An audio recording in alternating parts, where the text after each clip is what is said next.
On va parler, comme il dit notre cher Rav, sur l'année de Yom HaShavuot. Mais pour comprendre qu'est-ce que c'est qu'on va recevoir Shavuot Matan Torah, comme vous savez, on doit passer par les grands secrets de la symbolique de toutes les fêtes juives, de toute la création universelle, qui est quoi?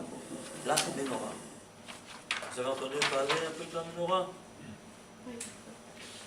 Nous en avons une petite en haut. Voilà. Bon, il faudra éteindre un peu ces lumières si c'est possible. Cela parce que c'est dommage. Hazak Oboro. Oui, c'est bien. Voilà.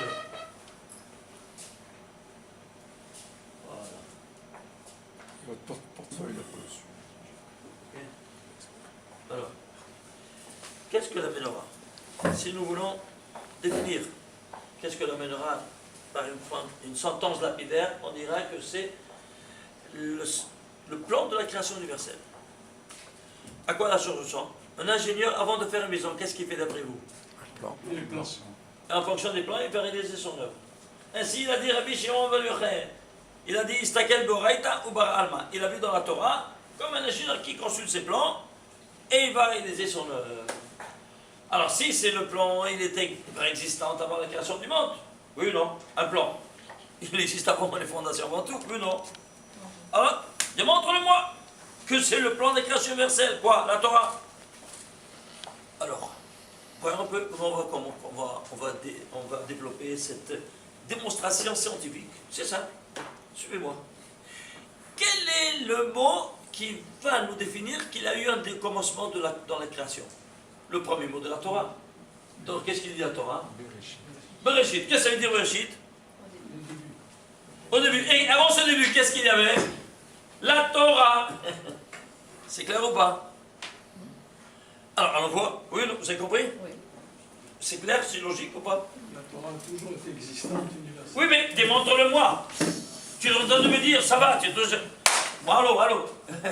Tachlis, démonstration. Ah, je viens te le démontrer. Alors, suivez-moi ce raisonnement super naïf, super enfantin. Parce que ce qu'il y a de plus simple, hein, c'est enfantin, c'est complètement clair. Qu'est-ce qui témoigne qu'il y a eu une création? Le premier mot de la Torah, c'est au début. Et qu'est-ce qu'il y a avant ce début? La Torah. Alors, qu'est-ce qu'on va faire? Je me suis dit, on va prendre les lettres avant Bereshit. C'est clair ou pas? C'est clair? Alors, écrivez Bereshit. Avant Bet, quelle lettre il y a avant Bet? Aleph. Combien ça va? Aleph? Resh, Béré. Avant Resh, quelle lettre il y avait? Hein? Kouf. Combien c'est Kouf? 100. Ça fait 101. Avant Aleph, tu ne peux pas, il n'y a rien, c'est Aleph. Tu ne peux pas anéantir une lettre. Alors, c'est Aleph. Combien c'est? Ça fait 101 plus 1, ça fait 102. Bereshit, Shin. Avant Shin, qu'est-ce qu'il y avait? Qu'est-ce qu'il y a? Resh, combien ça va Resh? 200. Alors, combien ça te fait? 302. Avant le Yod de Bereshit, tête. Combien c'est tête? 9. Ça te fait 302 plus 9, 311. Et Bereshit, dernière lettre. Avant Tav, quelle lettre il y a? Shin. Combien c'est Shin? 300 plus 311, 611. Voyez un peu qu'est-ce qu'il y avait. C'est la Torah. Voyez la Torah. Tav, combien ça vaut? 400. 20, Vav, 406. Resh, Torah. 606. Torah, He. 611. Juste en bas, c'est le mot CQFD, ce qu'il fallait démontrer. C'est clair ou pas? Vous avez compris? Il n'y en a pas les 613 mitzvot. Et pourquoi dans la Torah il y a 611 et pas 613? Il y a 613 dans la Torah, pourquoi 611? Alors tu vas comprendre maintenant tout de suite pourquoi. Parce que Akadosh Baruch Hu, il a donné 2 commandements. Les 2 premiers commandements. Et quand on a entendu ces 2 premiers commandements, on est tous morts de peur d'avoir entendu la voix de Dieu. Ils sont tous morts. Ils sont venus, les anges ont dit, maître des mondes, tu vas donner la Torah à un cimetière, ils sont tous morts. Alors, il a envoyé une armée de 1 200 000 anges. Pourquoi? Parce qu'ils sont 600 000 morts. Et chacun il a 2 anges. Alors il a envoyé 1 200 000 pour les faire ressusciter. Il les a fait ressusciter, et quand ils sont revenus à vie, ils ont dit non, non, non, non, non, non, on ne veut pas de nouveau mourir de peur d'entendre une deuxième fois, peut-être il n'y a pas un deuxième miracle, on ne se fait plus des miracles, et bien, toi, Moshe Rabbeinu, dicte-toi tout le reste. Alors, de 613, tu enlèves 2, commandements, combien ça te reste? Sinon, voilà, c'est pour ça qu'elle s'appelle Torah Moshe, la loi mosaïque, parce qu'elle vient de Moshe. C'est clair ou pas? Ainsi nous disent nos maîtres.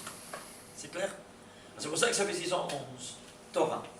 Alors tu vois donc que à travers le premier mot, tu prends les lettres avant, et qu'est-ce que tu as?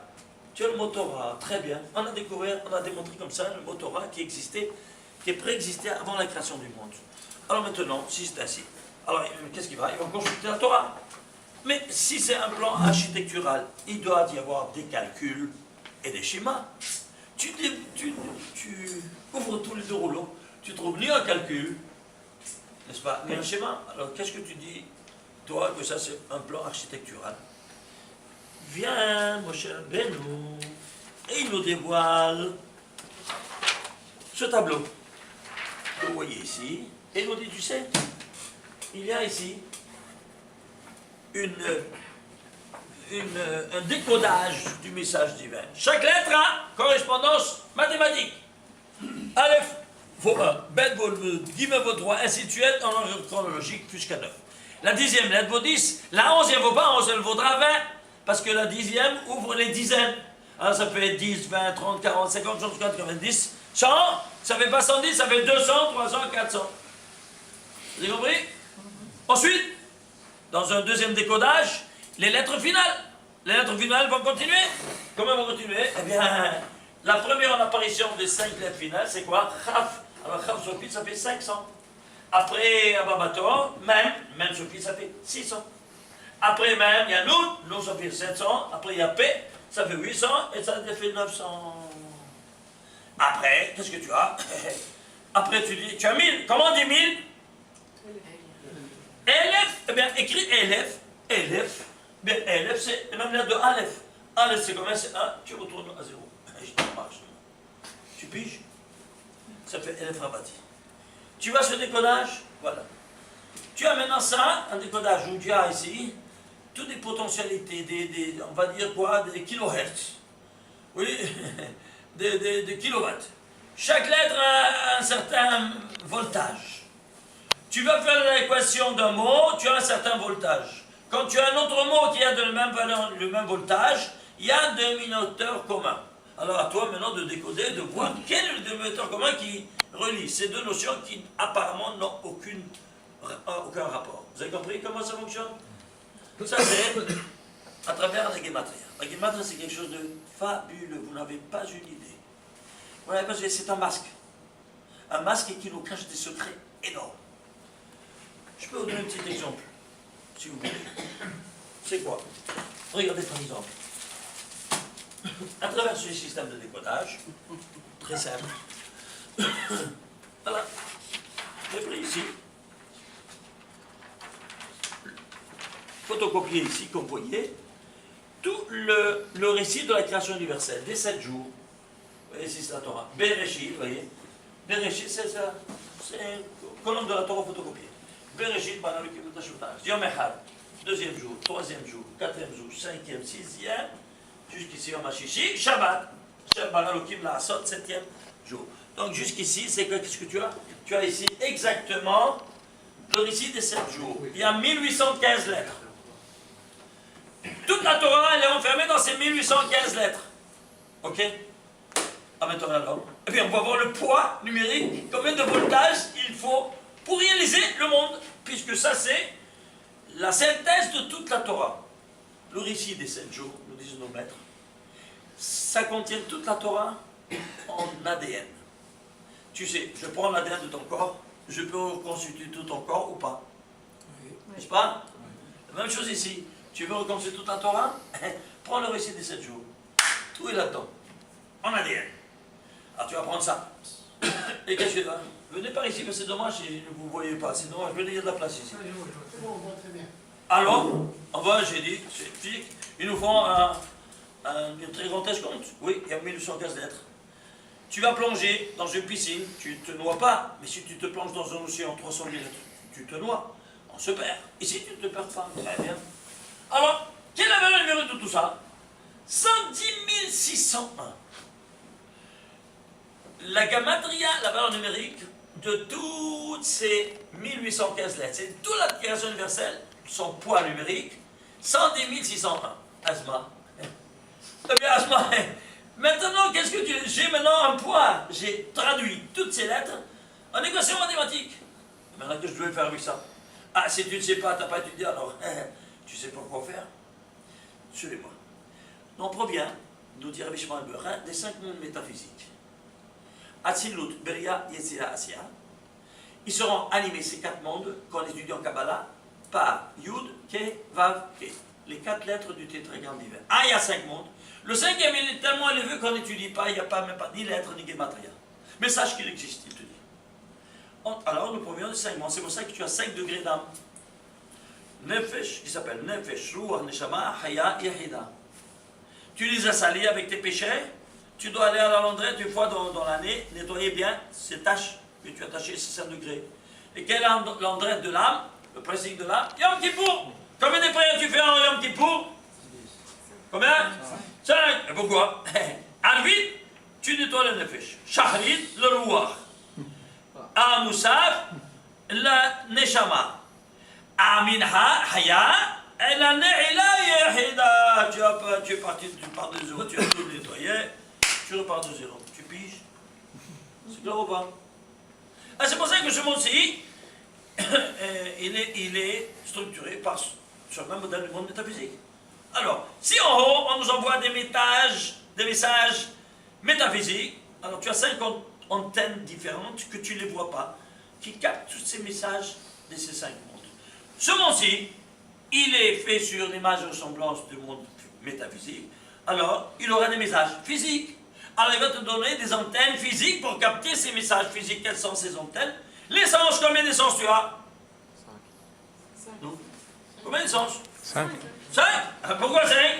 Parce que justement, ça c'est l'allusion à ce qu'il y a là-haut, ce qu'il y a en bas et en haut. Ce qu'il y a en haut et en bas, la même chose. La mesure est en cité. C'est clair? Vous avez compris? Et c'est pour cela que donc ce monde-ci, il sera gouverné par une loi comme la Torah. Combien de livres? 5. Et quoi? Dieu est tunisien? Non, c'est pas tunisien. C'est quel jeu? Ils étaient tunisiens, ils sont des juifs. Ils ont pris tout chez nous. C'est clair ou pas? Et qu'est-ce que tu crois? Alors toi, tu agis dans un monde pentavalent? Oui, tu agis dans un monde pentavalent. Et alors? Eh bien, avec quoi tu agis? Quel est l'organe qui te fait passer au niveau de l'action? La main. Combien de doigts tu as? 5. Ah, toi aussi tu es tunisien? C'est quoi ça? C'est pas... C'est clair ou pas? Mais regardez de ces quelques exemples que j'ai apportés, elles sont toutes structurées en 4 ans, 4 ans, tout 4 ans. Regardez, toute la Torah, elle est renfermée dans 4 premiers livres. Le 5e, c'est quoi? Mishneh Torah, c'est le réseau de tout. Oui ou non? C'est le contrepoids de toute la Torah. Regarde, les sens, on n'a pas les sens? Tous les sens sont enfermés dans la tête. Ah, on voit. Les yeux, 1, la vue, l'ouïe, 2, l'odorat, 3, le goût, 4. Mais le 5e, il n'est pas sur la tête, où il est? À part. Pourquoi? Parce que le 5e, il est à part. Vous comprenez? Et on a pris, qu'est-ce qu'on a pris? On a pris le Yom Kippour. Toute l'année, on fait 4 prières au maximum, Yom Kippour, à part avec l'année là. On a pris la main. Regardez, on te met ça sous cette subdivision 4 à 1 sous le nez. Regarde, les 4 doigts, ils sont parallèles ou pas? Pour ils sont ensemble. Le 5e, il est à part. Pourquoi il est à part? Pas pour faire d'autostop. Pour te dire que le 5e, là-haut, il est à part. Tu piges ça ou pas? Et c'est le contrepoids de tous les 4. Regarde, sans ça, tu n'as aucune prise. Tu n'as pas de force dans les 4 doigts. C'est ça qui donne la force à tous les 4 doigts. C'est clair ou pas? Vous comprenez tout ça? Comment on voit maintenant cristalliser dans la vue, dans l'action, dans la matière, tout ce qui se passe là-haut dans le monde métaphysique. Vous comprenez maintenant? Qu'est-ce que ça veut dire? Image et ressemblance divine. On a très extrêmement pas l'idée de tout ce qui se passe. Alors, dans ces conditions-là, on va voir maintenant de quoi? D'arriver à la racine de ça. Comment? Eh bien, moi je suis maintenant au niveau de l'action. Alors, comme je vais faire, je vais diviser ce nombre, je vais rentrer à la racine de ce nombre. Voir de quoi il est composé. comprendre un peu. Alors, comment je vais faire? Je le divise. Tu peux diviser ce chiffre. Allez, plus tu divises, plus tu t'élèves. Eh bien, on en voit de quoi il est formé. Alors, où est-ce qu'il est là? Alors, sur cinquième monde. On est au cinquième monde, voilà, il est ici, on est ici. 110 601, je le divise, on est monte au quatrième monde. C'est quoi? C'est 9 fois 12 289. Ça, je peux diviser, c'est quoi? C'est 3 fois 3. C'est un nombre premier. C'est quoi un nombre premier? Il se divise que Par lui et par l'unité. Et celui-ci, tu peux le diviser? Non, c'est quoi? Un nombre premier. Tac, on est arrivé à la base. Ah oui, à la base. Alors maintenant, on va aller maintenant. On va voir quel nombre premier c'est. Alors, allons chercher quel nombre premier dans la chronologie. Et tu dévoiles que celui-ci, c'est le 1471e nombre premier.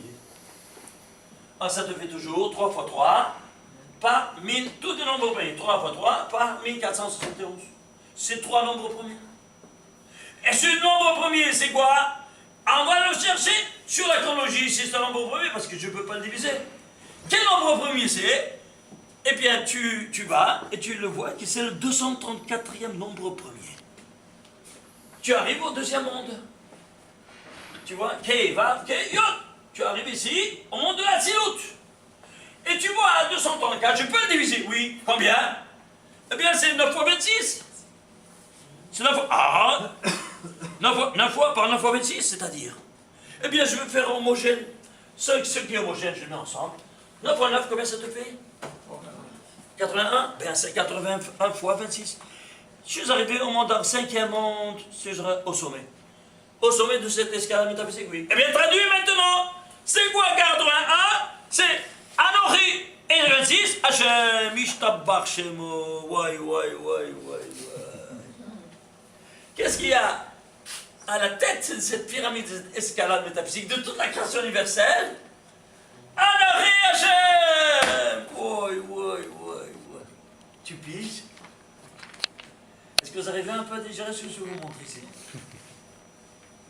Hein? Mais dis-moi, est-ce que tu sais ce que s'il y avait une valeur en plus, ou une valeur en moins, une lettre en plus ou une lettre en moins, tout ce que cela il n'y a plus rien. Vous vous rendez compte de ça? Ici, voilà, tout ça, tu vois, tout la création universelle, cette escalade métaphysique, tu arrives dans le cinquième monde, Anochi Hachem, 80 fois 26. Est-ce que vous comprenez maintenant qu'est-ce que c'est une gematria? Petit exemple. Il ne faut jamais se limiter à prendre la gematria comme ça. Il faut rentrer à la racine. Voir qu'est-ce qui compose ce nombre. Et quand tu vois ce qui compose ce nombre, plus tu rentres en profondeur, plus tu arrives à la racine de ça et tu t'élèves. Tu arrives là au cinquième stade. Tu as le sens de cette gematria, le sens de ce passouk, le sens de ce mot, le sens de tout un texte entier. C'est de la folie. Ainsi tous les textes, c'est de la folie. Vous prenez maintenant toute la création universelle, qu'elle est basée sur la Torah. La Torah entière, elle est basée sur quoi? Eh bien, la même chose, sur 304 805 lettres dans toute la Torah. C'est un nombre.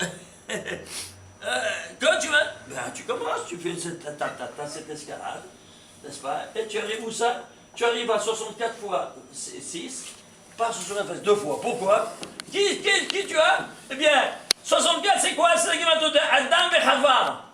Et pourquoi 2 fois? 6 fois, pourquoi? Parce que il a été réalisé en 6 jours. Quand il est apparu Adam et Chava? Au 6e jour, oui, non? Alors c'est comme ça. Les 6 jours, n'est-ce pas? Qui a réalisé au zénith de tout ça, Adam et Chava. Pourquoi de reprise?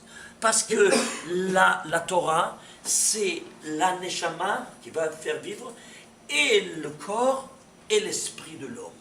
Le corps, il est représenté par quoi? Par les lettres. Et l'esprit, la neshama de l'homme, par les voyelles. Alors vous devez savoir une chose, les voyelles aussi en gematria, pas seulement les lettres. Vous savez ça ou pas? Vous n'avez qu'à prendre un peu le livre, je vous donne toutes ces données-là, vous allez voir. Dans les 30 premières pages, tu as tous les instruments que je suis en train d'expliquer. Ça, dans les 30 premières pages, tu as ça. Tu as le décodage de tout ce que tu veux dans la Torah. C'est quelque chose de spectaculaire. Alors, les voyelles, elles sont de 3 ordres. Et pourquoi elles n'apparaissent pas dans la Torah? Parce que si moi je fais la photo de ton corps, est-ce que je peux photographier ta neshama? Hein? Non, tu photographies jamais le neshama, oui, non. La même chose ici, le message divin. La neshama du message divin, il est impossible à photographier, à figer. Alors, ce sera oral. Alors, ce sera quoi? Représenté par les voyelles. Et sans les voyelles, tu ne peux pas... Écoutez, je vous donne 1000 euros. Qui veut gagner 1000 euros? Sur le champ, je vous donne 1000 euros en comptant. Pour qui saura me faire sortir un son de leur bouche en utilisant, par exemple, le premier mot Bereshit, sans utiliser les voyelles. Je vais entendre si vous arrivez à sortir un son de votre bouche. Vous gagnez 1000 euros sur le champ. Allez, qui veut gagner 1000 euros? Mais sans utiliser les voyelles. Allez. Allez, nous. Je veux entendre. Vous ne voulez pas gagner 1000 euros? Personne? Allez. Tous mieux. Pourquoi? Ça ne sort pas, ça ne sort pas. Tu n'as pas les voyelles. Même si tu dis B, c'est B avec E. C'est clair ou pas? Hein? B, c'est avec E. Pourquoi tu me dis Bab, tu dis Bibou? Tu comprends? Alors, ça ne sort rien. Alors, qu'est-ce que c'est les voyelles? La neshama. Alors, comment elles seront de 3 ordres. Suivez-moi. Un point. Un point, c'est quoi? Eh bien, c'est un iode. Un iode, ça ressemble à un point. Alors, 3 points comme ségol, combien ça vaut? Hein? 30, très bien. L'antithèse, ça c'est thèse, un point. L'antithèse de point, c'est une pluralité de points. Ça fait une ligne. Une ligne, il y a une lettre qui est droite. Quelle lettre elle est droite? Vav. Vav. Alors, c'est patar. Patar, combien ça vaut? 6. Et, donc, thèse, antithèse. La synthèse, le point et la ligne. Ça fait kamatz. Combien ça fait kamatz? Le point et la ligne. 16. Vous avez compris maintenant? Faisons maintenant, voyons un peu, qu'est-ce qui va animer l'homme et la femme? Alors, on va prendre les voyelles. Ici, Adam, il y a 2 kamas. Combien c'est chaque kamas, on a dit? 16. 16 plus 16? 32. Vous me suivez? Maintenant, Chava, combien c'est? Alors, ici, 2 patars, un patar c'est 6. Un kamas c'est 16. 6 plus 16? 22. 22. Et le dagesh, Chava. Total? Combien ça fait? Voilà. 6 plus 16? 22 plus 10, 32. 22 plus 10? 32. Plus 32 de l'homme? 64. Ce qu'il y a ici, dans le corps, dans les lettres, ici il y a dans les voyelles, dans la même mesure intensité. Et pourquoi ainsi? Parce que ça va passer 6 étapes. 6 étapes pour l'âme, 6 étapes pour le corps. Et qu'est-ce qu'on a? Ça plus ça me donne quoi? Ça me donne cette valeur numérique dernière, qui est l'homme et la femme. C'est-à-dire quoi?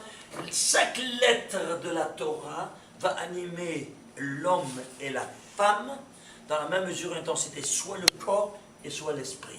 Tu vas profaner une lettre dans la Torah qui te commande de faire quelque chose, tu vas te causer un tort dans le corps comme dans la neshama. Vous produisez une maladie en nous, par minan, dans le corps ou dans la neshama. Tu profanes une mitzvah de la Torah. Une lettre de la Torah, tu l'élimines, tu te auto-suicides. Vous comprenez maintenant? Démonstration cartésienne. Tu piges? Vous avez des questions? Le problème, c'est que les datiim ne sont pas tous polytechniciens. Les Datiim. datims ne sont pas tous polytechniciens? Alors écoute-moi bien, comme toi tu as besoin de te soigner, tu as un problème, alors tu vas aller chez le médecin, oui ou non? Eh bien, c'est qui le médecin? Quel est le médecin de l'âme? C'est le rabbin. Pourquoi? Parce qu'il connaît toutes ces choses-là. Et il te dit comment tu dois faire. Et tu regardes, et tu dis, toi tu as ça, c'est parce que tu as profané cette dimension-là. Tu as 248 organes, l'organe qui a été profané, tu as profané ici la correspondance. Et il te dit immédiatement la correspondance. Tu as les choses aussi, tu vas tout de suite, tu fais ça, tu fais ça. Et il te donne la posologie. La diagnostic et la thérapie. Et ce m'en veut pas y tant pis pour nous. C'est clair ou pas maintenant? Un petit exemple, ok? On avance. On a compris comment ça fonctionne. Alors, on va maintenant quoi? On va voir sur la Ménorah. Alors, toute la Torah s'est transformée en une gigantesque équation mathématique. À travers ces équations mathématiques, on arrive à retourner à la source. Très bien. Et maintenant, chaque plan qui se respecte, il a non seulement des calculs mathématiques, des équations mathématiques, mais aussi des schémas. Dessin. Quel est le dessin de la création universelle? Bien, Moshe Rabbeinu, il nous donne ça dans Parashat Trouma, Vasit Menorah Zav Tahor. Tu vas me faire une Menorah.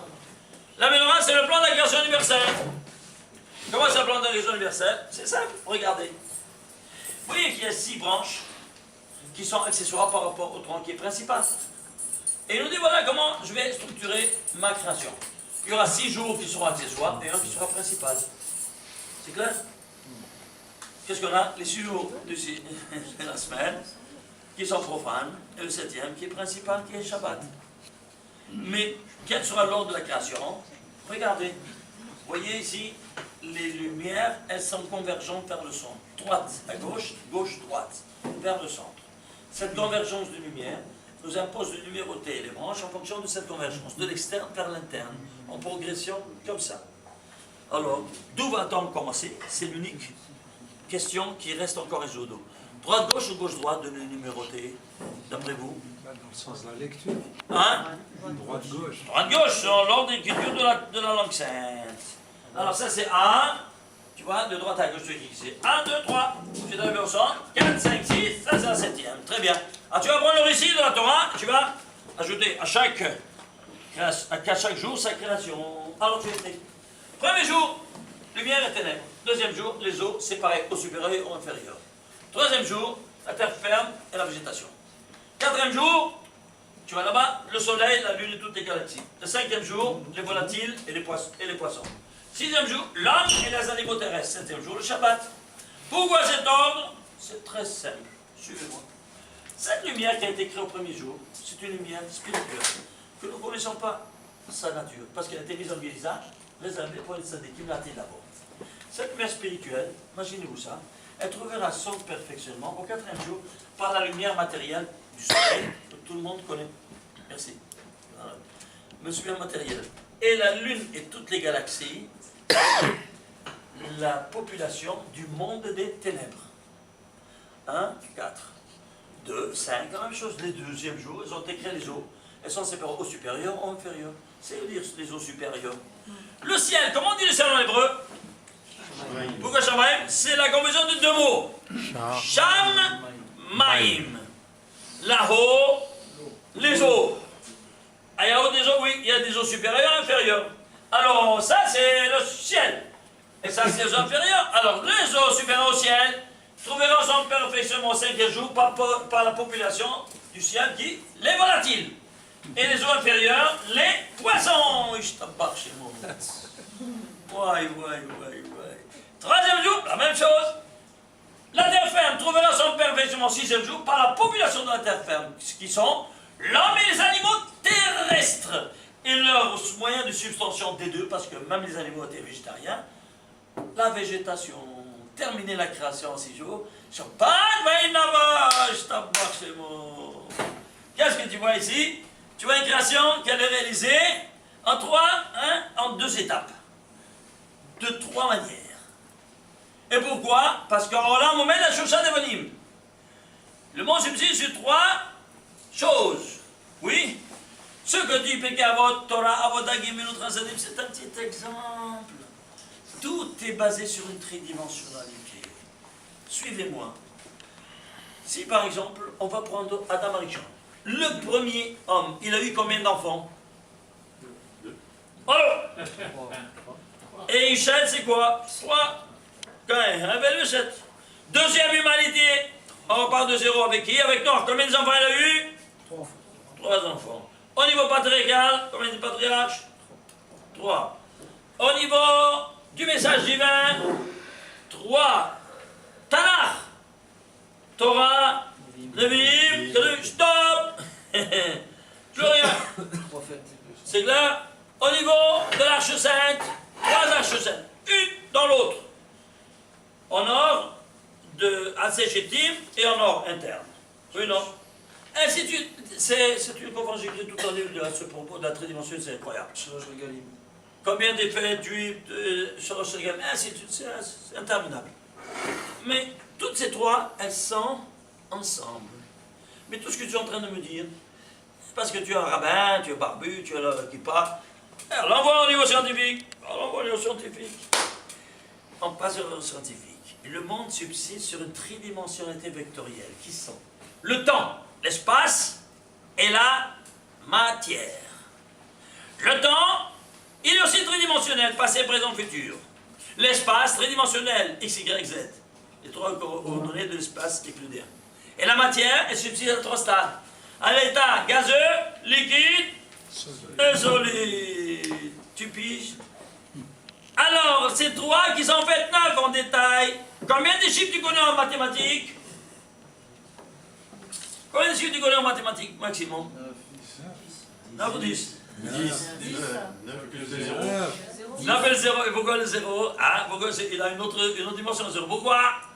Parce qu'il y a 2 dimensions avec lesquelles le monde a été créé, matériel et spirituel. Il a fait le golem, et après, il a insufflé un souffle de vie. Et alors ces 2 dimensions sont représentées par ces chiffres dans le système décimal. 3 et 3, c'est quoi les 7 dimensions matérielles? Thèse, antithèse, c'est l'antithèse d'un chiffre. L'antithèse d'un chiffre, c'est quoi? C'est le 0. La preuve, tu mets le 0 devant un chiffre. Est-ce que tu le lis, 0? Je mets 10 zéros devant un chiffre. Tu peux lire les zéros? Non, pourquoi? Il n'a pas de corps, il n'est pas dans un kili, dans un corps. Tu mets le 0 après un chiffre, il est rentré dans le corps, ce chiffre, il vit. Et le 0, il lui donne vitalité, il explose 10 fois plus. 2 zéros, 100 fois plus. Tu vois la force du 0? Ça représente quoi? La neshama. Alors, thèse, de 1 à 9. Antithèse, le 0. Synthèse, les 10 chiffres, c'est des 9 et le 0 ensemble. C'est-à-dire, les 2 choses ensemble font le système décimal. Tu piges? Tu as compris? Alors maintenant, qu'est-ce qu'on va faire? On va voir ça. Que ces 3 dimensions, merci. On va voir que ces 3 dimensions sont unidimensionnelles. Regardez. Regardez comment ça fonctionne. Je vais prendre une partie de cette conférence de la tridimensionnalité pour vous le démontrer. Voilà. Regardez ici. Vous voyez ici? Toi, tu agis dans un monde tridimensionnel? Oui. Si tu agis dans un monde tridimensionnel, tu agis à 3 dimensions, à 3 niveaux. Machava, dibour, maasé. Pensée, parole et action. Oui, non? Très bien. Alors, Machava, dibour, maasé. Pensée, parole, action. On va aller, et chacun, il est tridimensionnel. Voyons un peu. L'action. Tu vois, ce jeune garçon, il a fait un chidour avec cette jeune fille. Thèse, antithèse. Ben, ils se sont mariés, Mazanbrouk et Louloulou, après un an, il vient se passe-pousse là, là, là, ce tchoupchik-là, là, là. C'est la synthèse, oui, non? Ça, c'est au niveau de l'action. Les chromosomes de l'homme, plus les chromosomes de sa femme, dans les chromosomes du gauche, c'est clair? Action. Maintenant, il peut faire au niveau de la parole. La parole. Comment il va s'appeler celui-là? Il a un statut ou non, maintenant? Ce jeune homme-là. Il n'est plus jeune homme. Qu'est-ce qu'il est maintenant? Hein, il est père. Comment on dit père en hébreu? Av. Et celle-là, comment elle s'appelle? Non, Ima, c'est le gosse. Toi, tu n'es pas ça à son fils pour l'appeler Ima. Toi, tu l'appelles M. Tu es d'accord avec moi ou pas? Oui ou non? Et ce tchoupti, comment il s'appelle? Yélé. Oui ou non? Alors, c'est normal que le père plus la mère dans le gosse. Maintenant, je vais passer au niveau de la pensée. Oui. Ce qu'il y a, alors, la pensée sera représentée par quoi? Par une notion abstraite, telle que les chiffres. Quand j'ai dit 2, je peux dire 2 personnes, 2 hommes, 2 femmes, 2 chaises, 2 synagogues, 2 voitures, 2 à l'infini. Le 2 ou n'importe quel chiffre n'est pas lié à une notion concrète. Vous êtes d'accord? Alors, qu'est-ce que je vais faire? Pour monter au niveau de la pensée, je dois traduire en équation mathématique. Combien ça vaut Av? 3. 3. M, 41. 3 plus 41, ça fait 44. Voyez un peu si ça vaut, ça doit voler. Combien ça vaut les lettres? Yud, 10. Lamed, 30. Ça fait 40. Et Dalet? 4.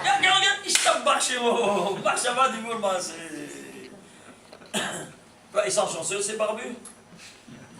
Dis-moi, c'est comment ça coïncide? C'est toujours comme ça. Ah non, ne me dis pas. Tu veux que je te donne d'autres exemples? Vous voulez d'autres exemples? Oui. Tout de suite. Par exemple, je vais prendre ici un exemple classique que tout le monde sait. C'est quoi? Kabbalat Ol Malchut Shamayim. Qu'est-ce que c'est Ol Malchut Shamayim? Le joug de la royauté des cieux. Comment tu reprends, toi, le joug de la royauté des cieux? Je dis l'argument en disant Shema Israël Hashem Elokeinu Hashem Echad. La preuve, tu vois, Ol Malchut Shamayim, joug de la royauté des cieux, les initiales, c'est Shema. Tu piges? Et si tu prends le schéma en disant Shema Israël, tu prends l'autorité divine, tu l'encours en bas, qui est le roi en terre comme il est le roi en haut. Et combien de fois tu pries par jour? 3 fois. Comment s'appellent ces prières? Shacharit, Mincha, Arvit. Shacharit, Mincha, Arvit, encore une fois, Shema. Ouais. Comment ça? Regarde. Avant c'est à l'envers. Pourquoi c'est à l'envers? Parce que ce monde c'est Alma de Shikra. Et tout ce monde il est à l'envers. L'envers de là-haut. Mais dès que toi tu pries, eh bien tu vas retordre, redresser tout ce qui est tordu dans ce monde-ci. Tu piges, regarde la force de la prière. C'est clair ou pas? Alors si c'est ainsi, la force de la prière elle est telle, alors on va faire un focus sur le schéma. Ok? Suivez-moi. Regardez comment on fait le schéma. Il y a beaucoup qui ne savent pas faire le schéma. Même parmi les barbus, ne croyez pas, malheureusement, parce qu'on n'a pas étudié le sol. Sans la baie de sol, on est des hamorim. Maman, je suis par rapport à celui qui étudie le sol. Certains. Alors, suivez-moi. Au niveau de la parole, qu'est-ce que tu dis? Shema Israël Hashem Elokeinu Hashem Echad. Au niveau de la pensée, tu vas traduire ça en valeur numérique. Alors, Shema, 410. Israël, 541. Ça plus 1. Plus 26. Plus Elokeinu, 102. Plus 26, plus 13. Total, 1118. Ok? Les lettres se traduisent en 1118 kilowatts. Ok? Ça vaut ça, ça vaut ça. Maintenant, je dis ce qu'il y a dans la pensée, et la pensée le dit. Maintenant, qu'est-ce qui manque? Là où je cache, c'est quoi? Le niveau de l'action. Avec quoi je vais faire le schéma maintenant? Pourquoi avec les mains? T'as jamais prié avec les mains? Non. Alors pourquoi tu fais? Tu as associé ici, là, parce que tu associes la main, parce que la main, c'est l'organe qui te fait passer au niveau de l'action. Et j'ai besoin, moi, ici, de la représentativité de l'action. Alors, comment je fais? Je prends la main. Comment je fais? Je fais comme ça? Non, les gens, ils se couvrent les yeux, les têtes, des classes, des bobards. Il y a une seule possibilité pour faire le schéma. Une fois pour de bon, regardez comment on fait. On va prendre, vous voyez, ces 3 doigts. Oui, on va prendre ces 3 doigts. Et on va les mettre en forme de chine. Le pouce, tu vas le plier en forme de dalet. Et l'auriculaire en forme de yod. Afin d'écrire le nom Shakai de ton visage. Et vous saviez ça ou pas? Non. Je sais. Quand on se revoit les bouts, c'est pas seulement vous. Un beaucoup qui étudient depuis tes jours la Gemara, ils ne savent pas ça malheureusement. C'est grave, mais c'est comme ça que ça fonctionne. Alors, je vous montre. Pourquoi? Parce que ça vient du sod. Alors, pourquoi on doit mettre le nom Shakai? Parce que tu prends sur toi quoi? Tu couronnes le Créateur en ce moment qui est le roi en bas comme il est le roi en haut. Comment tu vas le couronner qui est le roi en bas? Quand tu prends sa Torah, alors il est roi en bas. Tu es d'accord? Oui, non?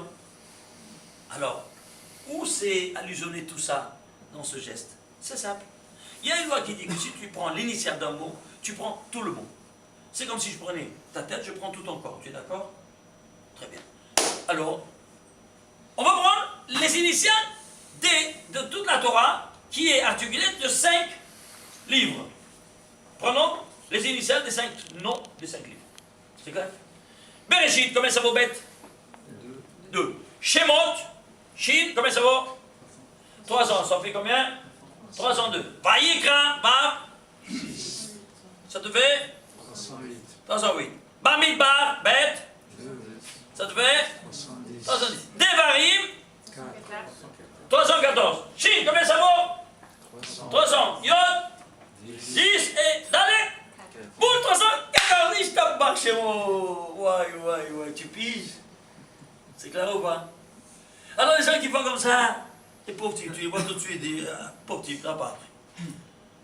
Et dans ta plaque.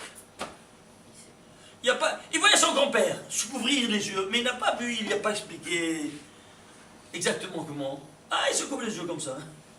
Ou bien il crie, chez moi.